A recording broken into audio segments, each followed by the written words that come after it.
What's up guys, I'm Mike from the Lost Co, and hey, look at that. There's a brand new shock on my bicycle. This is the 2022, that is the Fox 2022 Float X. So the Float X was already a shock before in Fox's lineup from 2014 to 2017.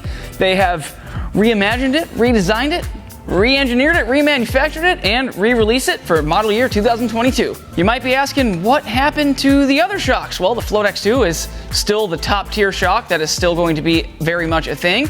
And then there's also the DPX2, which looks very similar to the Float X. And the DPX2 is not completely going away. We'll touch base more on that later, but let's not think of this as a replacement for the DPX2, but more so a scaled down, lightweight version of the Float X2 with an adjustment set aimed squarely at the trail category. This is an air shock with a decently large air can and a large piston meant to ride plush and shed heat extremely well on long, rough downhills. This thing has a larger stanchion and overall a bit beefier build than the DPX2, but still more slim than the Float X2. The Float X is heavier than the DPX2, but lighter than the Float X2.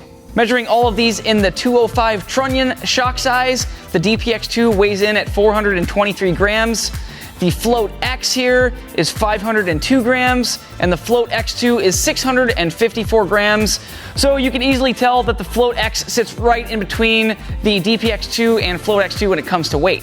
This has low speed compression and low speed rebound, just like the DPX2, but these adjustments are on separate circuits, just like the Float X2, unlike the DPX2, which has the rebound and compression on the same circuit. So the adjustments on the Float X are totally independent of one another. So no more crossover in those adjustments like you would get with the DPX2. It's going to be a little bit easier to tune, and when you change the compression, it's not going to make a noticeable difference in the rebound and vice versa. So right off the bat, you can tell that the Float X is a little bit higher quality shock with those independently circuited adjustments. Also, the rebound and compression knobs are labeled with numbers so that you can easily tune this thing and remember where the heck you are when you're turning knobs. The Float X has a 2-position climb switch, unlike the DPX2, which has a 3-position compression switch. Also, the new Float X uses a new style of volume reducers. They look very much like the DPX2 and DPS volume reducers, but a different size for that new internal shaft and piston design. And also, cool thing about this is in DPX2s and DPSs, you can only put in one volume reducer at a time. But with the Float X, you can actually put 2 in a specific order. There's the larger sizes, and then you can fit the really small one clicked into one of the larger ones. So you can stack them and furthermore tune your progression versus the DPX2, which could only have one of those tokens inside. And while we're talking about bottom out and progression, this has what Fox calls an MCU bottom out bumper. And I have one ride on this thing, very much not set up for myself, but I could feel that bottom out bumper in there. It's nice and squishy, and when you hit something hard, it's not super hard. So that's good. That's a professional way to say it.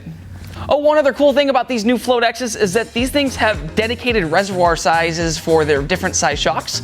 So the smaller size shocks will have a smaller piggyback or smaller reservoir, and the biggest shocks are going to have a larger reservoir, and that's going to be for frame clearance. So when you're bottoming out and you're in those tight frame clearances that we're seeing these days, you're not going to smack your piggyback or reservoir on the top of the down tube. Well, you still might, but you know, less chance that you will. Check for compatibility, call us or email us. One other thing to note is that the 2022 Fox Float X is only made in metric sizing, so no imperial sizes. So if you have an older bike that uses an imperial shock size, you're going to have to get a DPX2 or Float X2. The DPX2, like I said, we touch on that later, it's not completely going away, it's pretty much gone. However, they are still going to make it for select imperial sizes. So if you got an older bike and you need a shock upgrade, the DPX2, great choice. Also for price, the Float X, $599. Compared to the DPX2, which was $579, so Float X, $20 more. I definitely think you're gonna get at least $20 better performance. And then the top tier, Fox Float X2, is $699. So yeah, I am super intrigued to see if that $100 difference in the shock is going to play out on the trail when I'm riding this thing. All right, enough about talking about this shock on paper and specifications. Let's actually get to riding this thing. So I just got this thing and I went for one ride, very much not set up for myself. I'm excited to ride all of this weekend, set this thing up a bit better, and spend a lot more time in the trail and get a good feel for it and see how it compares to the Float X2 and the DPX2. I have a pretty good idea of how it's gonna ride. I think it's gonna ride more plush than the DPX2, but just a bit more supportive than the Float X2. I think it's gonna be a really good middle ground between that DPX2 and Float X2.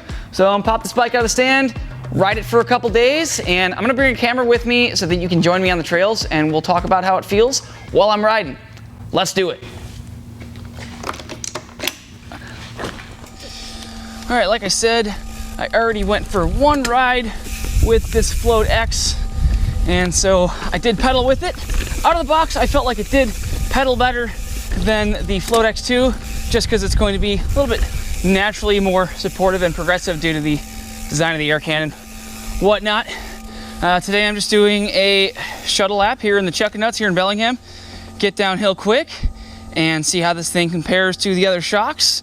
I have the air pressure set up at body weight, and I have the compression fully open so that I can see how it feels fully soft. Have the rebound set to match my fork. The old parking lot bounce test, got that set up. And just for reference, up front I have a Fox 38 factory with the Grip 2 damper. And all right, let's drop into some roots and rocks here.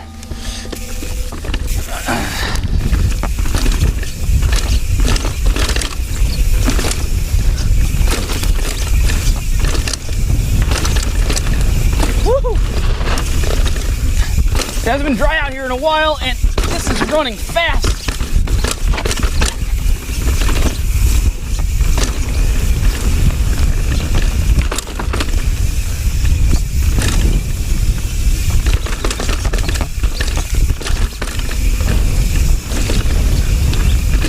Over these roots.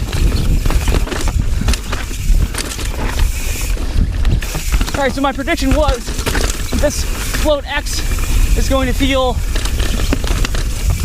softer and more plush than the DPX2. Whew. But more supportive than a Float X2. And so far, hey, a jump. That's new. So far, that has proven to be correct. So far, so good. And let's see how this thing pops. There's a nice little jump here. Yoop.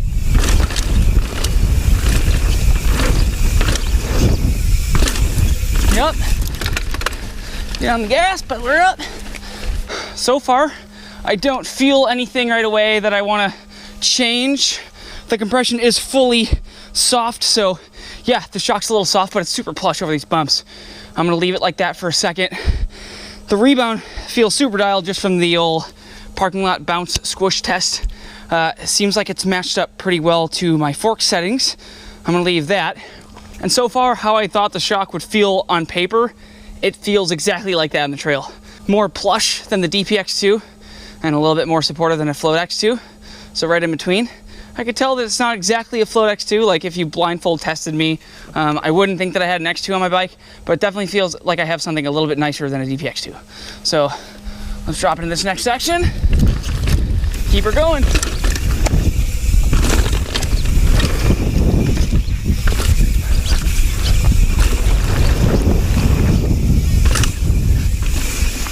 Right now I am running this with no tokens in it. And I have a DaVinci Spartan. It's decently progressive, but it's nothing crazy. And just from that big, well not big, 2 feet hook to flat, I didn't feel any bottom out, noticeable bottom out. There I felt it maybe just a little bit, but just to the point where I kind of like it. Like, I don't want to never bottom out. I want to use all my travel. That's always the goal. Use all your travel, but not bottom out too frequently.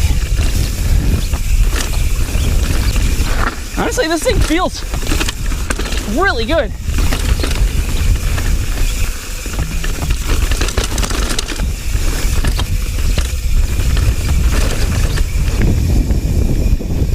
right, so I just got the first half of the trail done. So far, it looks as though I have bottomed out the shock. It did not feel like any harsh bottomed outs. I'm at body weight or about 30% sag right now, so I could almost drop a couple pounds of pressure out of this thing and still not feel it bottom out, have a little bit more plush feeling, and maybe add a couple clicks of compression there. So like we said, this is just the first ride, first review of how it feels initially, but we'll have a more in-depth review at some point here after I get this fully set up for myself. So let's drop into double down here in Chuckanuts.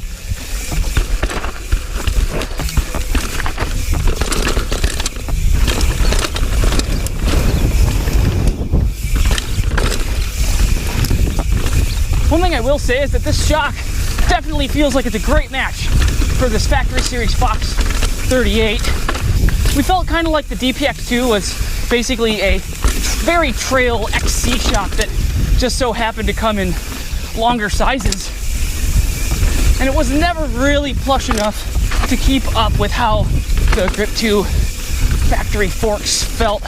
But this definitely feels exactly how they said that they wanted it to feel, and that's to be basically a slightly more simple X2 for that trail riding category. Basically exactly what I'm doing. It's just this random like 5-foot drop. Super easy, but I'm gonna see how this feels just going off a bit.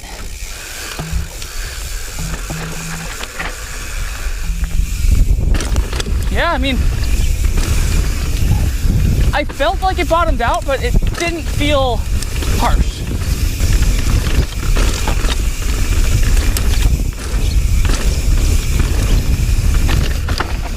I just added 5 clicks of compression to kind of put this halfway through the compression setting. It has 10 clicks of low speed compression. See how that feels. Maybe it's a little bit more supportive even. Yep. A little bit more landing gear, I'd say. Oh, the compression feels good. Adding some, it didn't make it feel any more stiff. It just made it feel more supportive, exactly how it should. With that DPX2, you'd add some compression, and man, your rebound would slow down, or vice versa. So there we go. That's the first ride on the X2. I'm gonna head back to the shop, and we'll give a full rundown on what I think after dwelling on it for a couple hours. Peace.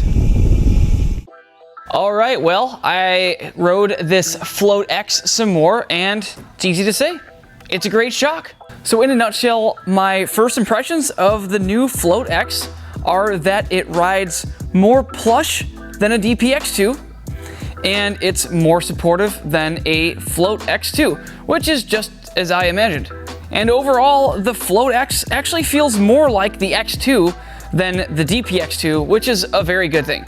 I don't really use a climb switch very often. I did experiment by using it on the Float X, but generally I was just pedaling with it in the open mode, and it felt great. I really didn't feel the need to use the climb switch, just like when I'm riding my X2. It was super easy to set up. I really liked the numbers on the compression and the rebound knobs. Made things super easy, and I set my air pressure to my body weight with all my riding gear on, and that was pretty spot on. I think I'm just gonna drop maybe a couple PSI out of this thing, and I should be pretty good to go. Really all I have to do now is just fine tune my compression clicks and probably add a very small volume reducer, and I think I should be 100% set up for the season. Downhill performance wise, the Float X is by far a better performer than the DPX2. Not quite as good as the Float X2. I still think that the Float X2 is the superior shock, but that shows with the price and also in the ranking of the tiers of these shocks. The Float X2 is the top tier option, and the Float X was not brought out to replace the top tier Float X2. The Float X2 is a more adjustable shock, which means you can get it more dialed than the Float X, but the range of adjustments on the Float X is going to be perfect for about 90% of mountain bikers on the trail. This thing is super plush. It handles all the different sizes of all the bumps very well, and heat did not seem to affect it whatsoever. I really think that the Float X is going to be one of the most popular shocks on the trail for the next couple years. It's for sure going to be the perfect shock for any bike with 120 to 140 millimeters of travel. And then those riders with bikes with longer travel are going to be deciding between the X2 and the Float X, depending on how aggressive they ride and how much tunability that they want. The Float X2 is $100 more than the Float X, and I do definitely think that that $100 is worth the upgrade. You get more adjustments, you could fine tune it a little bit more. But like I said, the range of adjustments on that Float X is going to be amazing for about 90% of people riding mountain bikes. Today, while we're shooting this video, the Float X is officially released, but due to COVID craziness and part shortages, well, these aren't available right now. Hopefully you're watching this video in the future and these things are officially available and out in the wild and you can get one for your bike. Don't worry, when these things are available, we'll have them at thelostco.com. So hey, that's it for today. Keep an eye on the channel. We're gonna have a more in-depth review on the Fox Float X, hopefully soon. And also we're gonna do one on the new coil version of this shock, the DHX. So hey, until next time, we'll see you later. Bye.